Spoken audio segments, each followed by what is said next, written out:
First things first, how long is the WWE gonna have Chad Gable be a damn luchador? We just saw Chad Gable make his return and he's back in the best shape of his career. It was fun while it lasted. It kinda helped Chad Gable stay on TV every week, but it's time to grow up and move on. WrestleMania is literally around the corner, and Chad Gable is one of the best competitors that they have. So why are we still playing games right now? And the same thing goes for Ludwig Kaiser. Why is he doing the exact same damn thing? It's almost kind of criminal at this point because Chad Gable was really good in the ring. Me, myself, I always look forward to the future. And Ludwig Kaiser is one of these guys that could easily be the future of WWE. We're just not getting a chance to know it because he's out here looking like an overgrown Rey Mysterio. What the hell ever happened to Imperium? Did Gunther just not need the group anymore? I've always been a fan of stables, and I thought that Imperium was a pretty good group.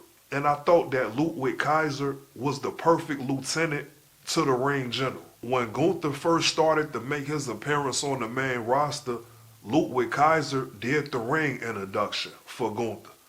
And it was a pretty damn good ring introduction. It's one of those small details that make a huge impact. And just like that, it's never to be seen or heard from again. The last time Ludwig Kaiser did the ring introduction for Gunther was at WrestleMania 39. And it seems like ever since Triple H took over, the third guy just disappeared. Ludwig Kaiser is in the mask, and that was just the end of Imperium.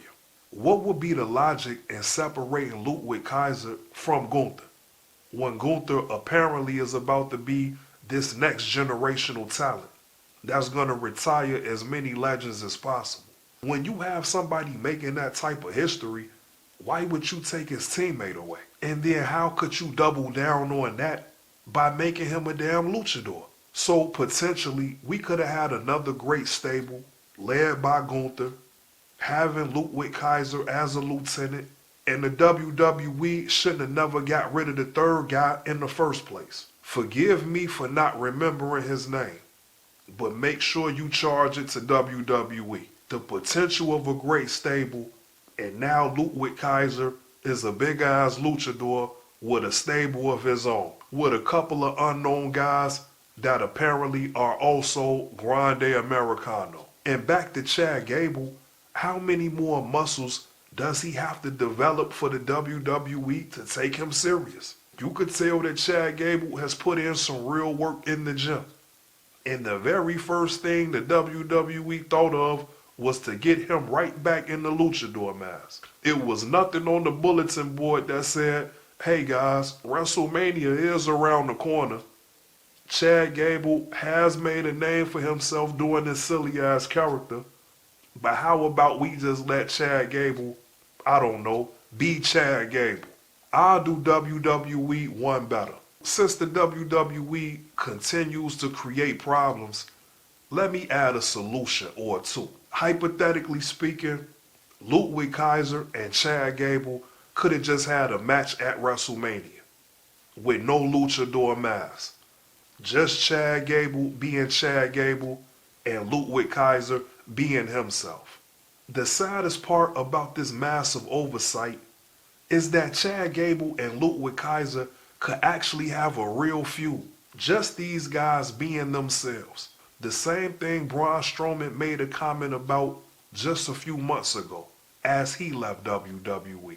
Just to remind everybody, Braun Strowman said that he would be a big star if WWE would just let him be himself. And I tend to agree with that 2,000%. And I think the same could be said for almost 75% of the WWE roster. In what world does WWE believe Chad Gable being Grande Americano or whatever the hell it's supposed to be, how is that helping Chad Gable? Let's not sugarcoat it and beat around the bush and act like him just being on TV every week should suffice. Yeah, I get it. All of the athletes should be grateful that they get these opportunities. But let's not act like the WWE isn't lucky to get this type of top tier talent. It works both ways. I just think it's kind of irresponsible of the WWE to act like they don't owe it to these athletes to present them the best way possible. Behind the scenes, we often hear that the WWE has a direction that they want to go. So they pretty much just use these athletes to paint the pictures and tell the stories that they want to tell. I guess I'm just trying to figure out what the hell story is that? And this company just doesn't have enough damn sense to let these two guys figure out who's the best wrestler and let a wrestler like Ludwig Kaiser take whatever shortcut necessary to get the better of one of the best technical wrestlers today. This is one of those rare matchups where both personalities present the perfect chemistry. So I'm going to say this one more time. Let Chad Gable be Chad Gable. And let Ludwig Kaiser be Ludwig Kaiser. And not let both guys be the same fake ass luchador.